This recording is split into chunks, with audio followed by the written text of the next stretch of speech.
The wind came off Lake Michigan in long, flat sheets, pressing itself against the glass tower on Wacker Drive, as if testing for weakness. On the 32nd floor, where the conference room occupied the northeast corner, with its floor-to-ceiling windows and its view of the city going gray and white, the snow had begun in earnest, not the polite, decorative snow of Christmas cards, the kind that meant something. Inside, the room smelled of fresh coffee and tension, 12 chairs around a table that cost more than most people's cars. At the head of it, a woman in a charcoal blazer sat perfectly still, her hands folded on a closed leather portfolio, her eyes on the man at the far end who had not yet taken his seat.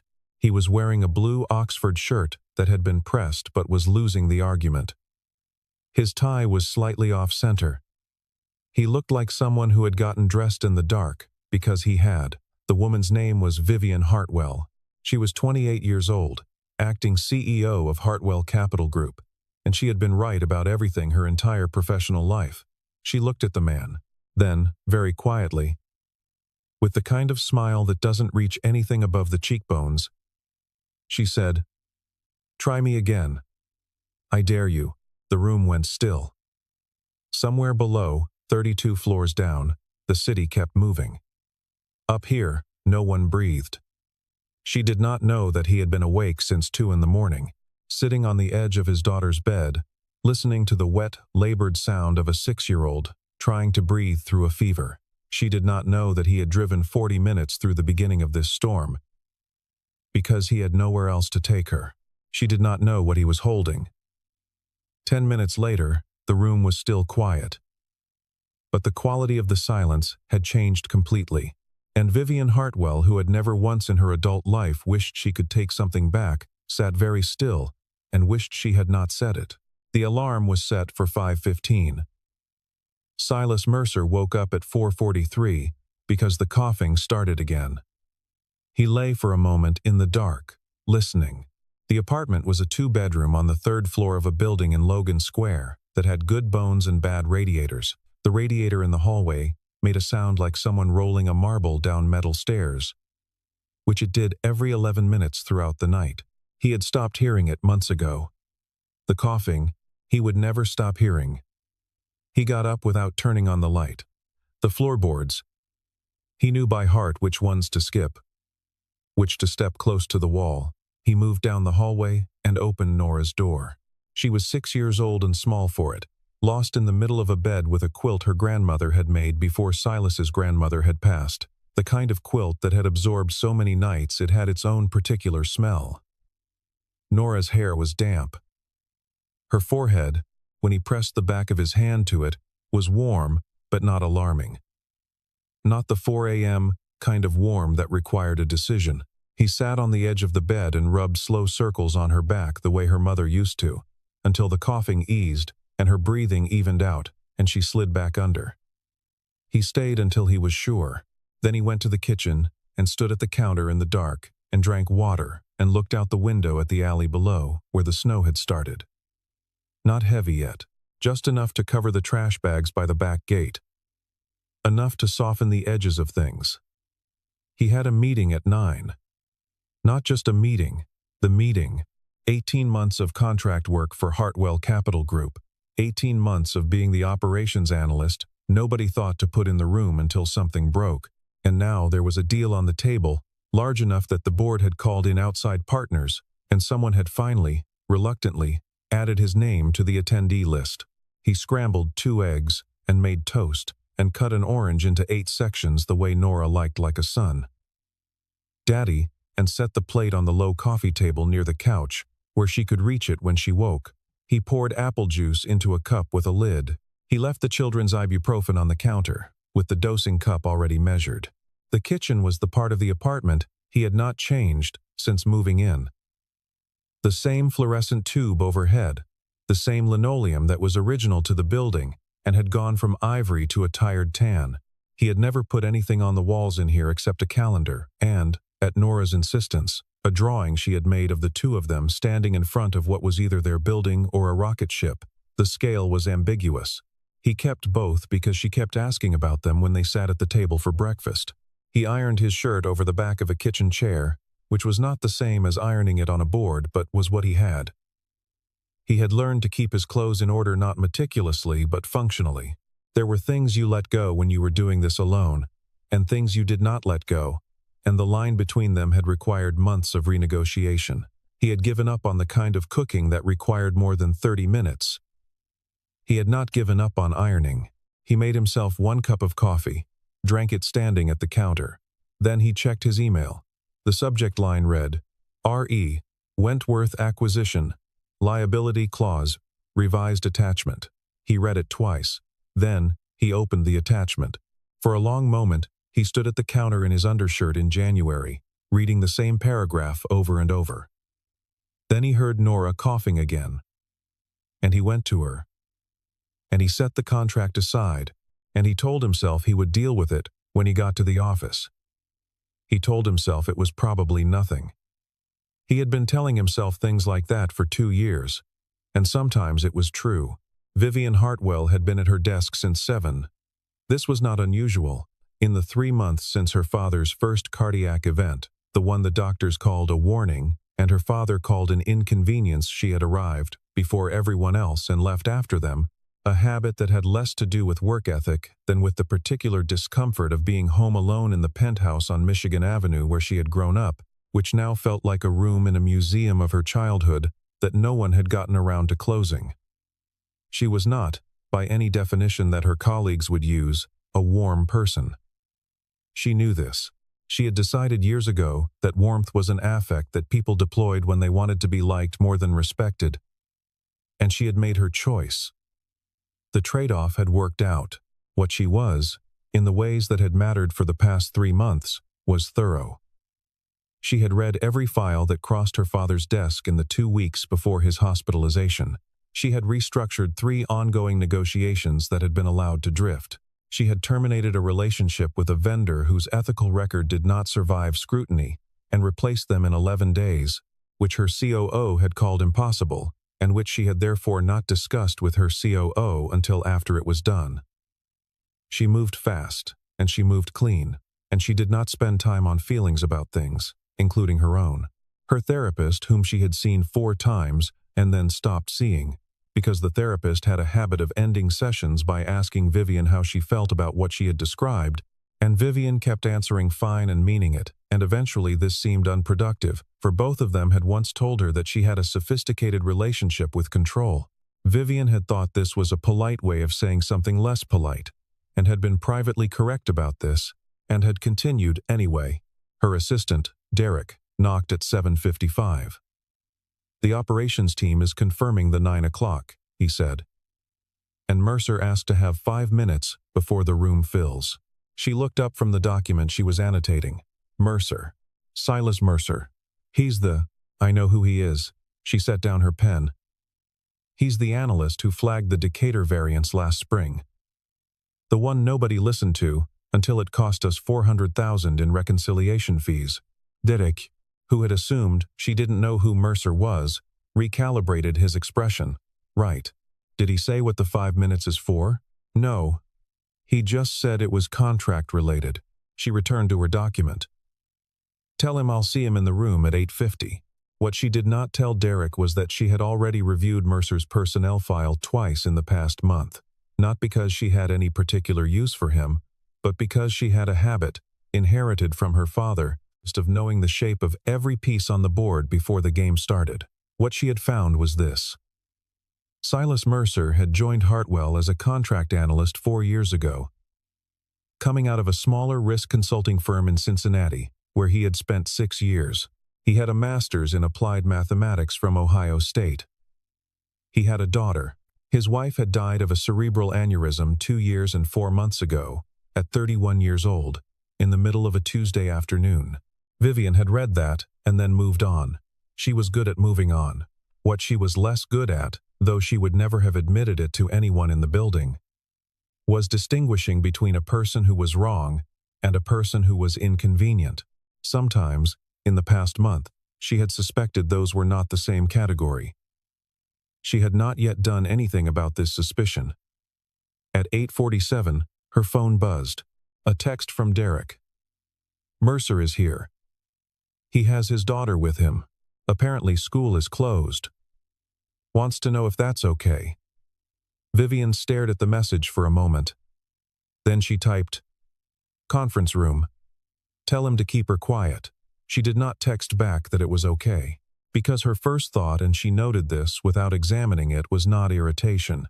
It was something more complicated than that, something she tucked away before it could take a shape she'd have to deal with. Silas found a chair along the wall outside the conference room and got Nora settled with her backpack.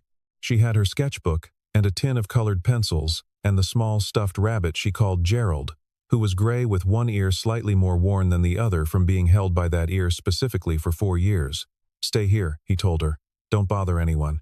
If you need me, knock twice on the door. What if I need to go to the bathroom? Derek will take you. He's the man at the desk out front who looks like he's solving a math problem." He touched her chin. "You doing okay?" She nodded. She was 6, and she had learned to keep her sick feelings to herself, the way children who have lost one parent learn to manage their remaining one. He saw this, and it was the thing about her that he found most difficult to hold. He went into the conference room with his laptop and his annotated printout, and 12 minutes before the room would fill. He had been the operations analyst on the Wentworth file since October. 6 weeks of reviewing transit company financials, insurance records, deferred maintenance schedules, and most recently, most carefully, the litigation portfolio. Wentworth Transit had 7 matters in various stages of legal proceeding. 3 concluded but not fully settled. 2 active, 2 in early-stage dispute with carriers over insurance coverage gaps. The exposure ranges he had modeled were not speculative. They were built from settlement histories, carrier behavior patterns, and the specific jurisdiction records of the courts where the outstanding matters were filed. He had delivered that analysis to Gary Tull 2 weeks ago. Gary Tull had said solid work and forwarded it to someone in legal. Silas did not know what had happened to it after that. The liability clause in question appeared on page 47 of the draft acquisition agreement. In the section governing allocation of indemnification obligations between Hartwell Capital Group and the target company, a mid-sized logistics firm called Wentworth Transit. In the version that had been circulated to external partners and the board, the version everyone had been reading for 3 weeks, the clause was structured with a mutual cap, limiting exposure on both sides to a percentage of deal value. In the version attached to last night's email, the cap had been removed on Hartwell's side only. A single deletion, 11 words, buried inside a paragraph that was itself buried inside a subsection. The kind of change that a fast reader would slide over.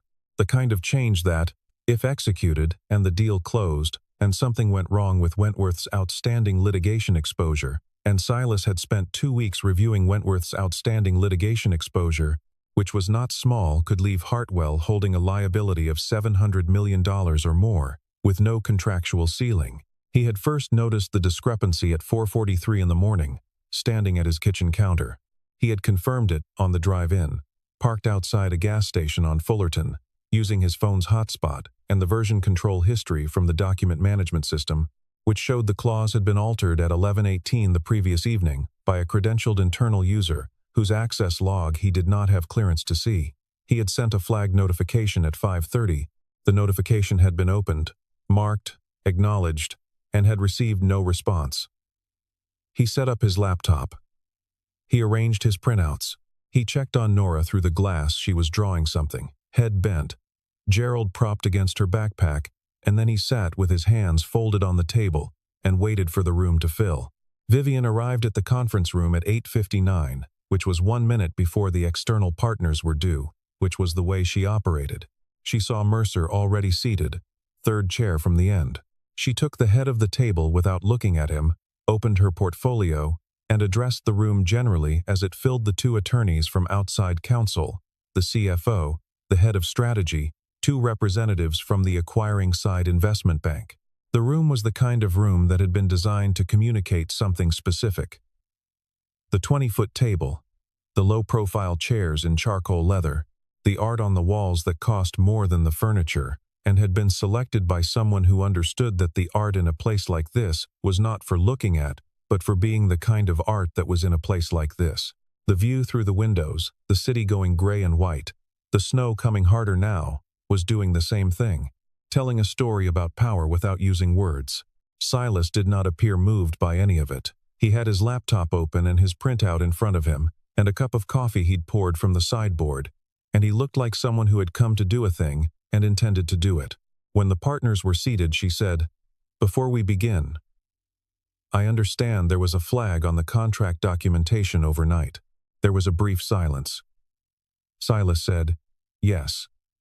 There's a material change to the liability clause in the version circulated last night. I sent a notification at 5:30. I'd like the room to see it before we proceed." Vivian set down her pen. She looked at him directly for the first time that morning. "The version I'm working from was reviewed by outside counsel Friday afternoon. I know. The change happened after that. At 11:18 last night. One of the outside attorneys, a woman named Patricia Rouse, in her 50s, the careful kind, looked up. Vivian said, "Mercer, what is your role in this transaction?" "Operational risk analysis. I've been on the Wentworth file for 6 weeks. And the contract documentation falls within your scope?" A pause. Quiet, not defensive. "It does when the contract creates the kind of exposure I've identified." "I see." She held his gaze for a moment. Then, with the precise, measured tone she used, when she had made a decision, but wanted to appear measured about it, "Send your flag to legal and let them evaluate it. We have partners in from New York. We'll address it through appropriate channels after the meeting." She turned back to the room. End of conversation. It was not, she would recognize later, a bad instinct.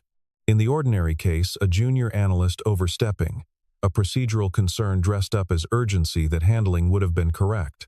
Fast, efficient, not unkind. The flag goes to legal. We move on. The problem was that she had not read the flag. She had read the subject line at 11:45 the previous night, on her phone, standing in her kitchen in the penthouse with a glass of water, and she had thought, "Morning problem," and had set it down. She would not think about this until later. At the moment she turned back to the room, she was already in the next thing. The way she was always already in the next thing, which was both her greatest professional asset and the thing her father had been trying, with decreasing subtlety, to tell her something about for the past 3 years. What she did not see, because she had already looked away, was the way Mercer didn't react. No flush of frustration, no shift in posture. He simply opened his laptop, angled it slightly on the table, and folded his hands again, as if he had known exactly how this would go, and had arranged accordingly. She did not see it. She would think about it later. During the break between the morning session and the afternoon block, Silas stepped into the hallway and checked on Nora. She had eaten the peanut butter crackers he'd brought, and was now asleep on the chair, tipped sideways with Gerald tucked under her chin, her sketchbook open on her lap to a drawing that appeared to be a horse standing in snow. The drawing was careful. Nora drew with the focused seriousness that some children bring to small things, each line considered. The snow rendered as a series of small, irregular marks around the horse's hooves, the animal itself built from an economy of shapes that somehow produced something recognizably horse-shaped. She had been drawing horses for 4 months. Silas did not know where this had come from. He had not asked, because the asking sometimes made her self-conscious and she would stop, and he preferred to watch her keep doing things she was good at. Derek had draped his own jacket over her, which Silas noted and said nothing about. Some things you didn't make into a conversation. Back inside, during what was framed as a working lunch, Silas was approached by Gary Tull, the head of strategy, who had the particular energy of someone delivering bad news with good intentions. "Listen," Gary said, setting a hand briefly on Silas's shoulder. "The flag thing. Vivian, she's under pressure. You know how it is. The partners flew in from New York. She needs this to run clean. The liability change is real," Silas said. "It's in the document. I know. Legal's looking at it. Legal has been looking at it for 4 hours." Gary squeezed his shoulder once and moved away. This was not an answer. At 2:15, Silas's system access to the document management portal showed a degraded permissions message when he tried to pull the version history. Not revoked. Degraded. The kind of thing that could be a technical issue or could be something else, and the distinction was not immediately knowable from inside the system. He spent 3 minutes trying different approaches, confirmed the issue, and then opened a local backup he had made at 5:40 that morning, which contained the full version history and metadata. He did not mention the access issue to anyone. At 3, his phone showed a calendar notification from HR. Scheduled check in Silas Mercer 4:30 p.m. No further details. It had not been on his calendar this morning. He looked at the notification for a moment. Then he put his phone face down on the table and returned his attention to the afternoon session, which was beginning to move toward the contractual terms discussion. In the hallway, Nora woke from her nap and asked Derek quietly if her daddy was still in there. Derek said yes. She asked if he was okay. Derek said yes, absolutely. She nodded seriously, picked up her sketchbook, and went back to drawing the horse. She added a second horse next to the first one. Smaller. She didn't know why, it just seemed right. The afternoon session broke at 4 for a 20-minute recess before the final review block, during which the actual contract terms would be walked through with the partners present for sign-off. Silas used the 20 minutes. He had prepared 3 documents on his laptop that morning at 5:40, while Nora was still asleep. The first was a clean side-by-side comparison of the 2 contract versions, with the altered clause highlighted and annotated with specific reference to the relevant indemnification regulations. The second was a risk modeling analysis of Wentworth's pending litigation, which he had put together over the previous 2 weeks as part of his scope, and which showed a range of potential liability exposure that, without the mutual cap clause, would fall entirely on Hartwell. The third was a straightforward financial projection, 3 scenarios, best case through worst case, with dollar figures. The worst case was $740 million. He had not built these documents for this morning. He had built them because they were his job, and because after 18 months on the Wentworth file he understood the deal better than anyone in the building, except possibly the attorneys.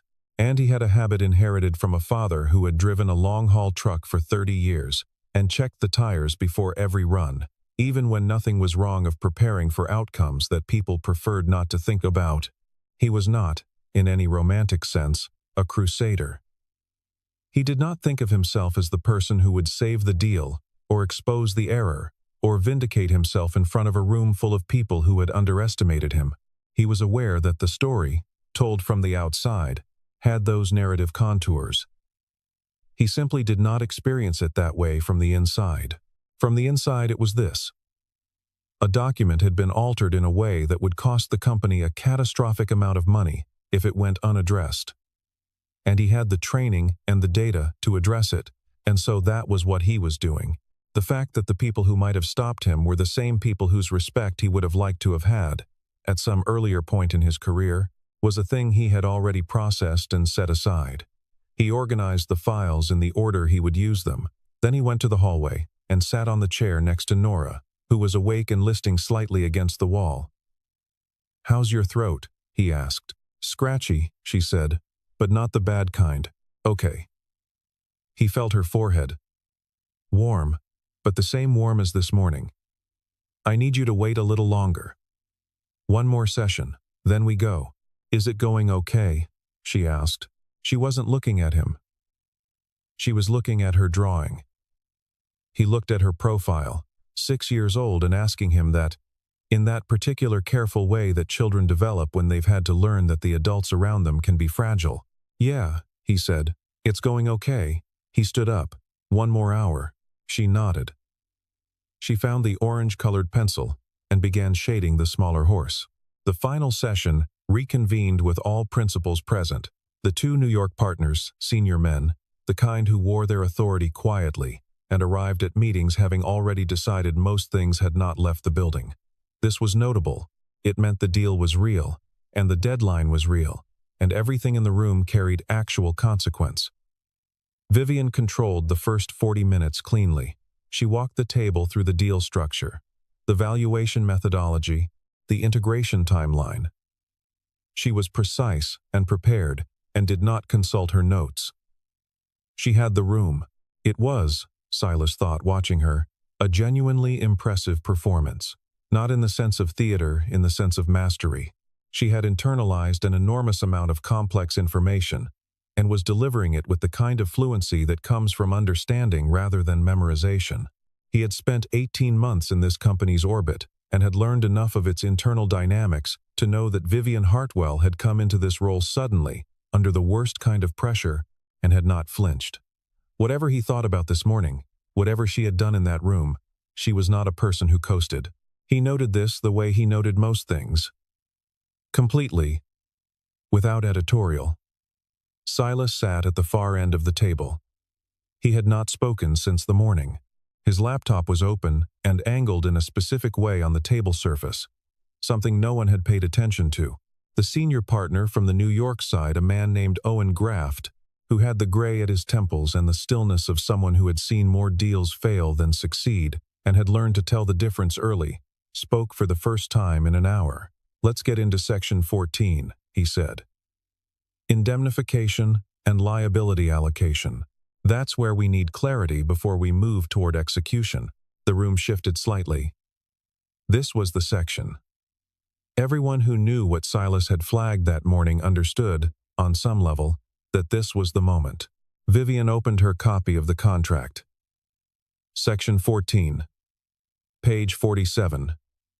The version she had been working from all day. She began to summarize. She was clear, structured, authoritative. She spoke for 90 seconds about mutual exposure caps and risk allocation. It was an accurate summary of the version she was holding, and Silas understood, watching Owen Graft's face change by degrees, that Graft was reading from a different version, the version that had been sent to his team, the altered version, the one with no cap on Hartwell's side. Graft said, "That's not what we have in front of us." The room went quiet in a specific way. Not surprised quiet. Tense quiet. Vivian's eyes moved to the document in front of Graft. A pause.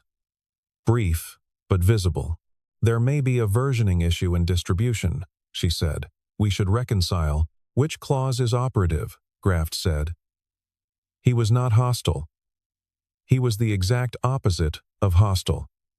Calm, precise, and not moving forward until he had an answer. Vivian opened her mouth. And in that half-second, Silas said, "I can answer that." She looked at him.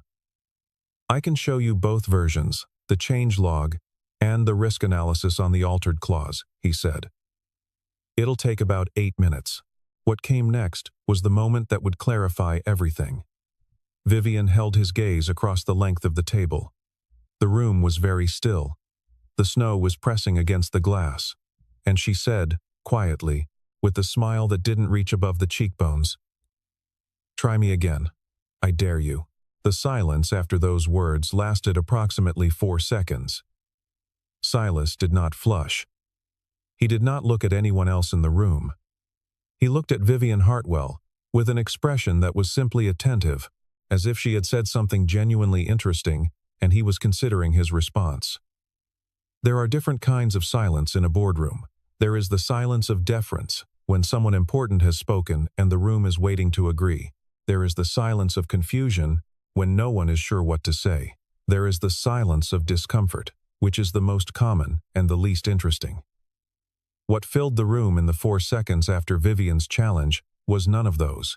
It was the silence of attention, the kind that descends when people understand, without being told, that something real is about to happen. Then he opened the first document on his laptop and connected it to the room's display. The screen on the far wall showed a clean 2-column comparison, version A on the left, version B on the right. The liability clause in question was highlighted in both. In version A, the mutual cap language was intact. In version B, a single sentence had been removed. 11 words. The sentence was marked in red. Version A, Silas said, is the document reviewed by outside counsel on Friday. Version B is the document distributed to external partners at 11:47 last night. The change was made at 11:18. I've pulled the version history from the document management system. The metadata is in the appendix on the next slide. He clicked forward. The metadata appeared. File ID, timestamp, credentialed user access log, sequence of saves. Patricia Rouse, the outside attorney, leaned forward. She had her copy open. She was reading fast. Beside her, the second outside attorney had gone very still in the way of people who are simultaneously absorbing information and calculating its professional implications for themselves. No one looked at Vivian, which meant, in the particular grammar of boardrooms, that everyone was looking at Vivian. The change removes the mutual exposure cap on Hartwell's side, Silas continued. Under version B, Hartwell assumes unlimited indemnification liability for any claim arising from Wentworth's pre-closing legal exposure. I've been analyzing Wentworth's litigation profile for 6 weeks. Next slide. The screen changed to the risk analysis, a table of Wentworth's 7 pending and potential litigation matters, with estimated exposure ranges, probability weights, and a summary line. Owen Graft was reading every line. He had not moved. Under version A, Hartwell's exposure is capped and shared. Under version B, Silas clicked to the final slide. 3 columns. 3 scenarios. Dollar figures. The worst case was $743 million. The room was completely still. Patricia Rouse said, quietly, to no one in particular. This is not the version we approved. Gary Tull, across the table, had stopped breathing visibly. Vivian had not moved. She was looking at the screen. Her portfolio was closed. Her pen set down, both hands flat on the table. Her face showed nothing. This was Silas understood, watching her not composure. This was the face of someone calculating very quickly in the dark. Owen Graft looked away from the screen and at Vivian directly. "We need to pause," he said. It was not a question.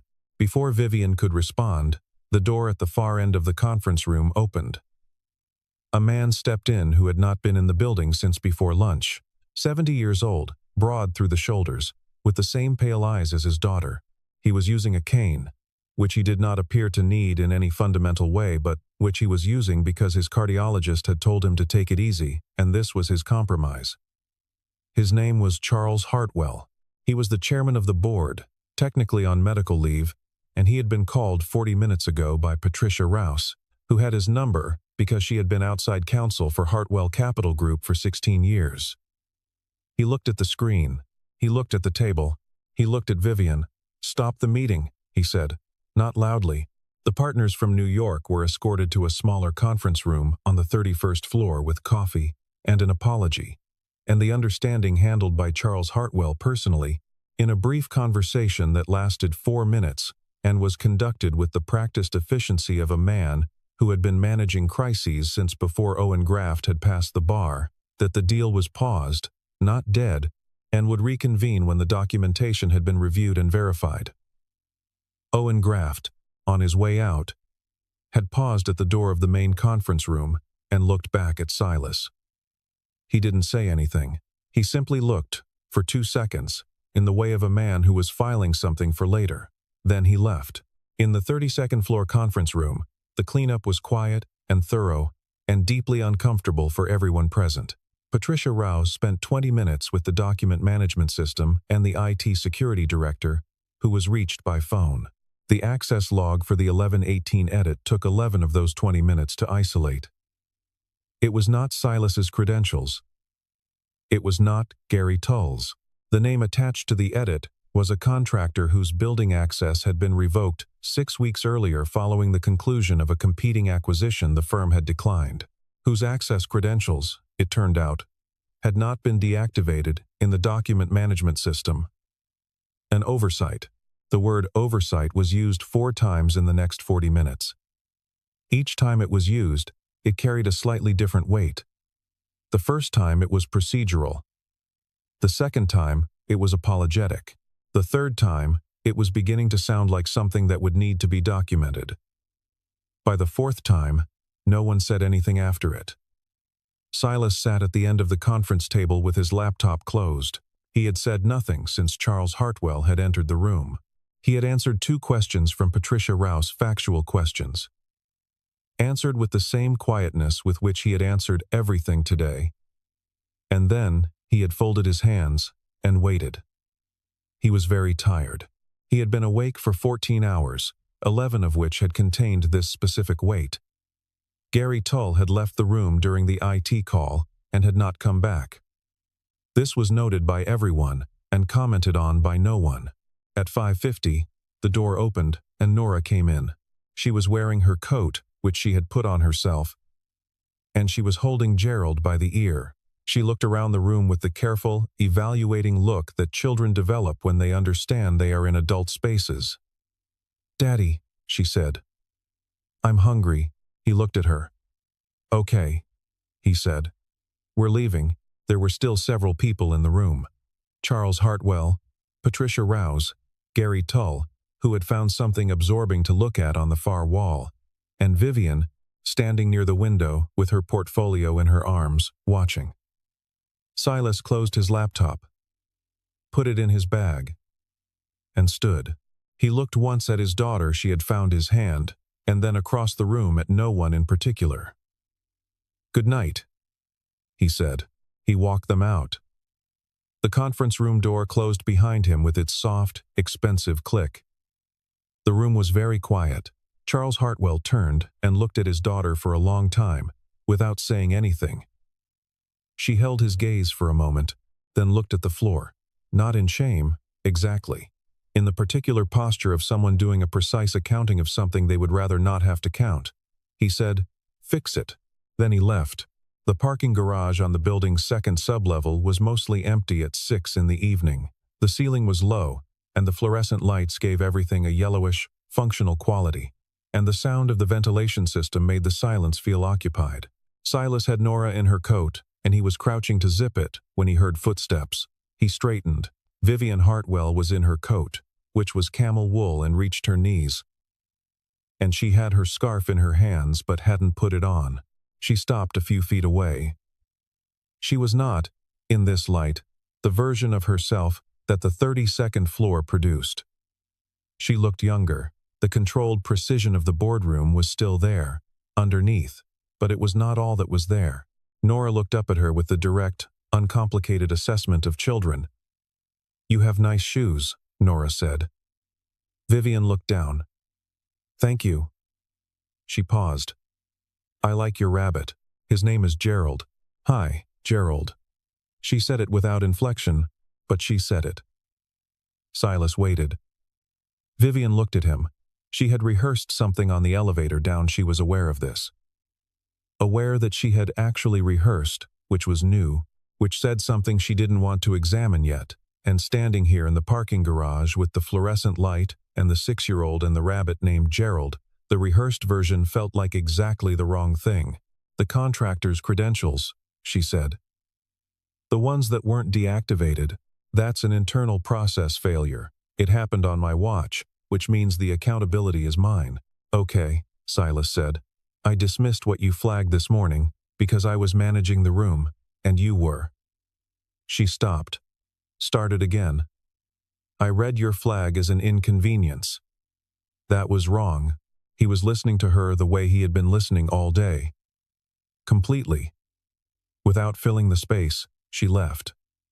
"I also said something in that meeting that I shouldn't have said. To you, specifically, in front of those people." She held his gaze. "I'm sorry for that." Silas was quiet for a moment. Nora had turned and was looking at a concrete column, examining a crack in it with the focused curiosity of children who find structural damage interesting. "I understand," he said finally. "Thank you for saying it." Not, "It's fine." Not, "Don't worry about it." "Thank you for saying it." Vivian absorbed this. It landed differently than forgiveness would have, less comfortable, but more real. "You'll receive a formal letter tomorrow from legal regarding your role documentation," she said. "And," she seemed, briefly, to be deciding something, "my father would like to speak with you." "Not about the contract," About your position here. I'll be in at 8, Silas said. She nodded. She began to put on her scarf, which gave her hands something to do. I hope she feels better, she said, glancing at Nora. She always does, he said. Vivian walked toward the elevator. Halfway there, she stopped. She did not turn around. You built those documents at 5:40 this morning, she said. I saw the metadata timestamp. He said nothing. Before anyone had told you how the meeting would go, before I dismissed the flag. A pause. You were prepared for the worst version. It's my job to be, he said. Another pause. Longer. The ventilation system moved. A car went past on the ramp somewhere above them. Tires on concrete. Heading out into the snow. My father asked me once, she said. What I thought the difference was between being good at a job and being someone who could be trusted with it. She still hadn't turned around. I told him the difference was competence. He said no. She paused. He said the difference was what you do when nobody's watching, and it would be easier not to. Silas was quiet. You sent the flag at 5:30 in the morning, she said, when you could have come in at 9 and done your part in the meeting and let the contract go to execution and not been the person who made it complicated. She finally turned, partly. Not all the way. That's not competence, that's something else. He looked at her for a moment. In the fluorescent light of the parking garage, she looked her age, which was the first time all day that had been true. I have a daughter, he said. She's going to work somewhere, eventually. I'd like the world she works in to be run by people who send the flag. Vivian absorbed this. She looked at Nora, who had found a second crack in the concrete pillar and was now examining it with the focused satisfaction of someone conducting research. Yeah, she said finally, not the boardroom voice, something simpler. Okay, she got in the elevator and the doors closed.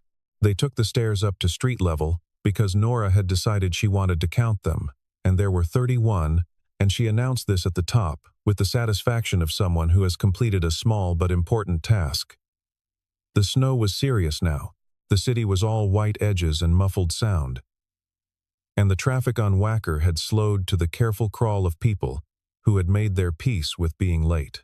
The light from the building behind them fell out across the sidewalk in long yellow rectangles. The wind had dropped, which sometimes happened in heavy snow, as if the storm had gotten what it wanted and settled in to stay. Silas pulled Nora's hat down over her ears. Are we getting hot chocolate? She asked. We're going home. That's not a no. He looked at her. She was watching him with her mother's eyes, which was something he had decided a year ago to receive as a gift rather than a wound. And most days, he could manage it. Today he managed it. That's not a no, he agreed. They walked out into the snow. Gerald was tucked under Nora's arm, one ear visible. Her other hand was in his. On the 32nd floor, behind the glass, Vivian Hartwell stood at the window and watched the city for a long time after they had disappeared into it. She was still holding her scarf. She had not put it on. The lobby of the building was empty. The partners from New York had gone back to their hotel. The deal was on hold, not dead, which was the best version of the outcome given the day's events. The contractor's credentials were revoked. Patricia Rouse had 3 associates combing every document in the system for any other alterations. The investigation was clean, procedural, moving. All of that was forward momentum. She was good at forward momentum. What she was sitting with, standing with, actually, at the window was harder to categorize. It wasn't guilt, exactly. Though there was guilt in it, it was something adjacent to the recognition that she had spent the morning looking at Silas Mercer and seeing a liability, and he had spent the same morning looking at a contract and seeing an obligation. The difference between those two orientations felt significant in a way she hadn't fully worked out yet. She had said, "Try me again," and meant it as a dismissal, and it had turned out to be an invitation she'd issued to herself. That was the part that sat most heavily.